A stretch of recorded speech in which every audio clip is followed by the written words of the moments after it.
Bargny Info yéen ña nga xamante ne nag yéen ñuy suivre ñu ngi fii si centre socioculturel El Hadji Ndiouga Dieng bu Bargny tey nag dibéer la fukki fan ak juróom-ñaar si weeru mai atum 2025 ñu am mbégte bu mag a mag a mag daral ki nga xamante ne mooy monsieur Abass Diémé kenn dootu ko présenté fii si Bargny moom professeur mathématique ak PC la fële si CEM bu Bargny nekk ka nga xamante ne aussi ñoo fi taxawal li nga xamante ne mooy journée REBAR nag mooy rassemblement des élèves et étudiants de Bargny pour la réussite monsieur Diémé ñu ngi si 11e édition bi ma bàyyi la nga nuyoo ñi nga xamante ne ñu ngi lay suivre un peu partout dans le monde.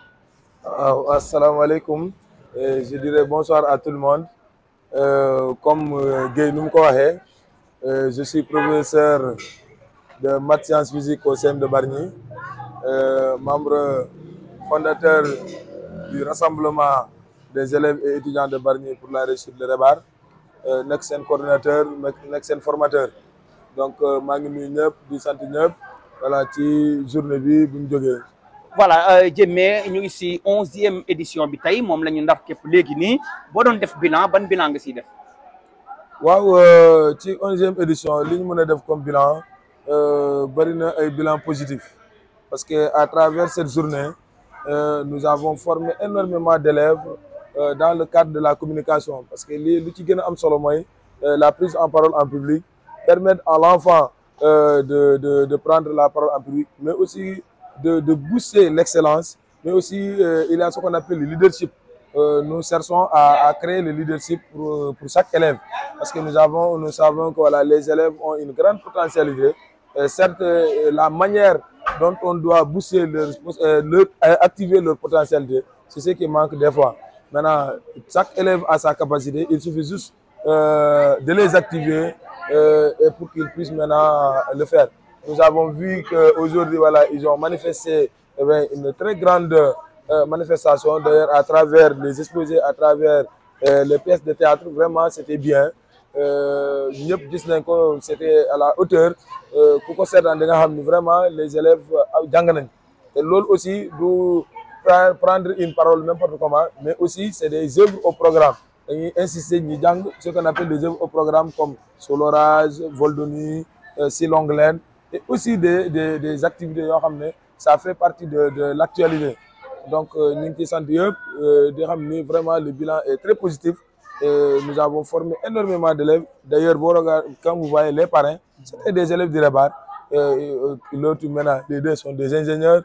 Alassane Ndiaye il est maintenant à l'université de Diamniadio Amadou Mahtar Mbow de Diamniadio donc il y a Yacine sa petite sœur qui était la présidente du REBAR maintenant elle est en formation donc loolu yëpp nous regroupons aussi les meilleurs élèves. Regardez la majeure partie des élèves qui yor caméra bi sax il était même elle fait partie des meilleurs élèves aussi.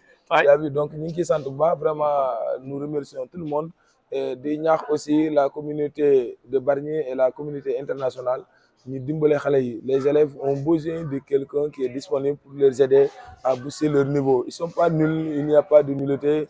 Xale yi jàngatuñu mais xale yi dinañ jàng bu fekkee gis nañ koo xam ne am na disponibilité di leen dimbale. Donc j'appelle à tout le monde te ñu bëri ñu ngi koy def au CEM Bargny ñun ñu ngi koy def gis naa yaa ngi koy def fële au niveau de l'excellence.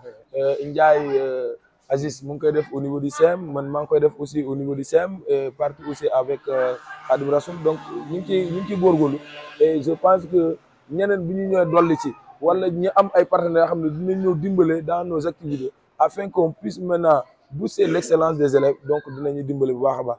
Et nous faisons un appel solennel aux autorités de vraiment nous aider par rapport à cette organisation parce que c'est tellement difficile, c'est peineux donc surtout du cadre des moyens c'est difficile. Nous appelons aux autorités de pouvoir nous aider pour la bonne marche de cette journée annuelle qu'on organise chaque année. Voilà, nous sommes donc à la 11e édition de la journée REBAR. Le thème de cette édition, c'est la lutte contre l'échec en milieu scolaire. On sait que le taux de déperdition est très élevé ici à Bargny. Quels sont les moyens que vous avez préconisés pour lutter contre ce fléau? Voilà, donc c'était très simple. C'est à travers les activités du REBAR que nous regroupons ces élèves-là. Parce que nous savons aussi l'élève, il a besoin de loisirs. Et apprendre et loisir. Donc nous créons les deux à la fois, l'apprentissage et le loisir. Maintenant aussi dans tout cela aussi lu Olof Ndiaye di ne da nga koy gëmloo boppam te xale loolu lañ soxla nga gëmloo ko ni yaa fi ne ni da ngay am da ngay réussir te def naa ne loolu mooy le slogan bu gën a rëy bi may def ci ñoom di leen gëmloo ni yan la waaw affaire yi bu leen ne jëmee yan la yéenay réussir donc gëmloo boobu noonu chaque jour ma koy wax seen nopp chaque jour ma koy insister day dem ba à un certain moment dañuy gëm seen bopp loolu mooy indi loolu mooy diminuer la déperdition scolaire te loolu si loolu lutte boobu ci loolu lañ nekk parce que loolu moyen de lutte la ak encadrement yi ñuy def ak prix yi ñuy def parce que trouver des prix pour donner à ses meilleurs élèves donc day booster ñeneen ñi ba année prochaine dañu bëgg a bokk ci prix te loolu aussi c'est important. Le mot de la fin mon frère Diémé. waaw le mot de la fin mooy gërëm la parce que tu es un collègue et tu n'es pas n'importe quel type de collègue tu es un collègue très attaché à moi. loolu gis naa ko daaw tu m'avais confié un élève malgré tu es un prof de maths tu m'avais confié un élève et loolu lu rëy la. qui a réussi avec brio aussi son effet. donc man loolu du ma ko caaxaan ne collègue damay ne nit ñi collègue moo ma gënal lu ma gis. te collègue du ma ñaan ma bañ parce que loolu laa fi am métier bi laa yor donc ci métier boobu noonu ci laa mën a jaamu yàlla donc maa ngi sant ñëpp di nuyu ñëpp mot de la fin maa ngi gërëm tous les collègues du CEM de Bargny et tous les collègues qui excellent dans l'excellence.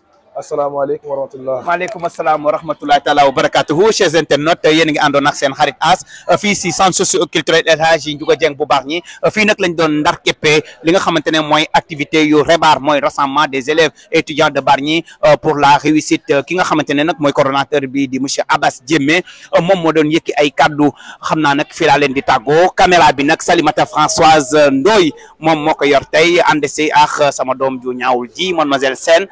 Merci et à très bientôt. Au revoir.